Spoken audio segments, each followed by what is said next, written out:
नमस्कार, मैं प्रवीण गौतम। दोस्तों, अफगानिस्तान की एम्बेसी में भारत की महिला पत्रकारों के अपमान पर सियासत गर्म हो गई है और राहुल गांधी ने सीधे पीएम मोदी से सवाल पूछा है कि मिस्टर मोदी, आप इतने डरपोक क्यों हैं? महिला पत्रकारों के अपमान पर, अफगानिस्तान की एम्बेसी से भगाने पर राहुल गांधी ने पीएम मोदी को क्या कहा, उससे पहले देश के पत्रकारों का रिएक्शन आपको बताते हैं कि किस तरह देश के पत्रकार गुस्से में हैं। मोदी सरकार से सवाल कर रहे हैं कि अफगानिस्तान की जमीन है या भारत की जमीन, क्या भारत में भी अफगानिस्तान का कानून चलेगा? इस पूरे मुद्दे को लेकर पहले प्रियंका गांधी ने मोदी सरकार पर सवाल उठाए कि भारत की जमीन पर भारत की सम्मानित महिला पत्रकारों के साथ ऐसा व्यवहार कैसे होने दिया गया।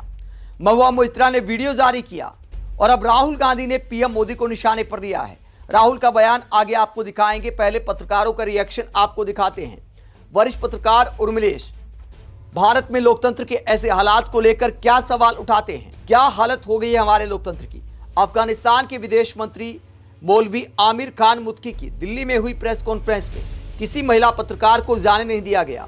हमारी सरजमी पर तालिबान के शर्मनाक कट्टर उसूल को लागू करने की तालिबान नेता को कैसे इजाजत मिली? तो मोदी सरकार से सवाल पूछते उर्मिलेश की आखिरकार ये परमिशन क्यों दी गई? दोस्तों, महिला पत्रकारों के साथ हुआ क्या था? वरिष्ठ पत्रकार आदित्य राज कोल ने इस बात का खुलासा किया सोशल मीडिया पर। उन्होंने बताया कि सुरक्षा कर्मियों ने महिला पत्रकारों को रोक दिया था कि आप अंदर नहीं जा सकती। इस बात को लेकर बहस भी हो गई थी, लेकिन किसी को अंदर नहीं जाने दिया गया। तो इसे लेकर उर्मिलेश सवाल उठाते हैं कि ऐसा करने की इजाजत आखिरकार किसने दी? भारत की सरजमी पर ऐसा कैसे हो गया? इसके अलावा पत्रकार गोविंद प्रताप सिंह क्या कहते हैं? तालिबान के विदेश मंत्री की प्रेस कॉन्फ्रेंस में महिला पत्रकारों को जाने नहीं दिया गया। आखिरकार ये कैसा बर्ताव है? बाकी पत्रकारों ने इसका विरोध क्यों नहीं किया? उन्हें प्रेस कॉन्फ्रेंस छोड़कर चले जाना चाहिए और संदेश देना चाहिए, ये तालिबान नहीं भारत है, ये बेहद शर्मनाक है। तो गोविंद प्रताप सिंह भी सवाल उठाते हैं कि अफगानिस्तान नहीं, ये भारत है। भारत में भारत के कानून लागू होते हैं, जहां पुरुष हो या महिला पत्रकार, सबको काम करने की आजादी है, सबको सवाल पूछने की आजादी है, सबको चेहरा दिखाने की आजादी है।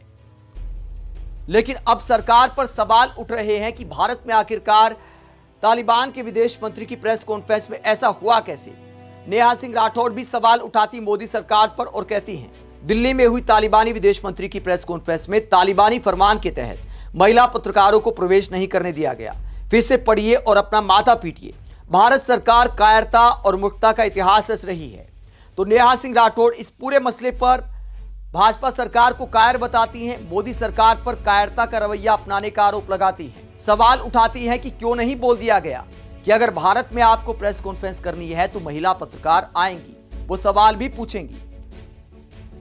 दोस्तों, मोदी सरकार के साथ साथ मुझे लगता है जो पत्रकार वहां पर गए उन पर भी सवाल खड़े होते हैं। किसी ने सवाल नहीं उठाया अफगानिस्तान में महिलाओं की हालात पर। सरकार का समझ में आता है कि सरकार को अफगानिस्तान के साथ बनाकर चलनी है। भारत अफगानिस्तान का भाईचारा है और ये भाईचारा कायम रहना चाहिए। लेकिन क्या अफगानिस्तान में सबकी विचारधारा तालिबान जैसी है? बहुत सारे ऐसे लोग भी उम्मीद करते होंगे जो उस विचारधारा से इत्तेफाक नहीं रखते।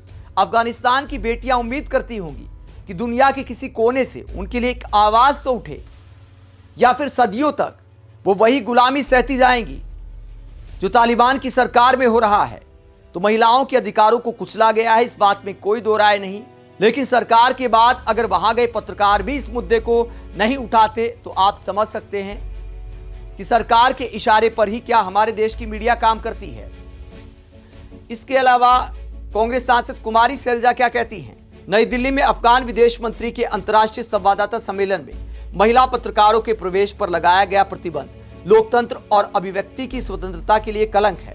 आगे कुमारी सैलजा कहती हैं, अंतर्राष्ट्रीय बालिका दिवस की पूर्व संध्या पर यह निर्णय दिखाता है कि भाजपा सरकार के नारी शक्ति के नारों का अस्तित्व केवल वक्तव्य में ही सीमित है।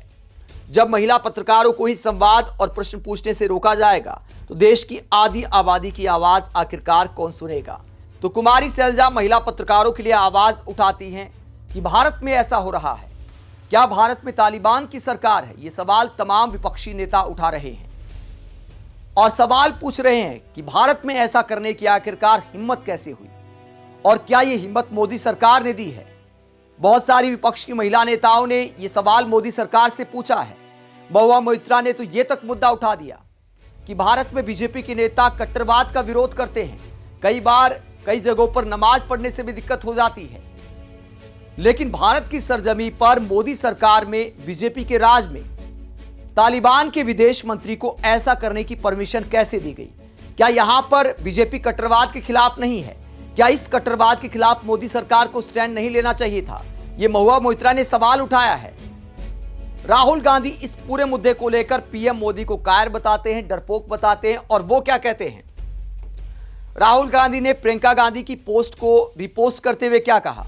प्रियंका गांधी ने जब यह सवाल उठाया था कि भारत की जमीन पर भारत की सम्मानित महिला पत्रकारों के साथ आखिरकार ये हो कैसे गया, क्या इसे बर्दाश्त किया जा सकता है?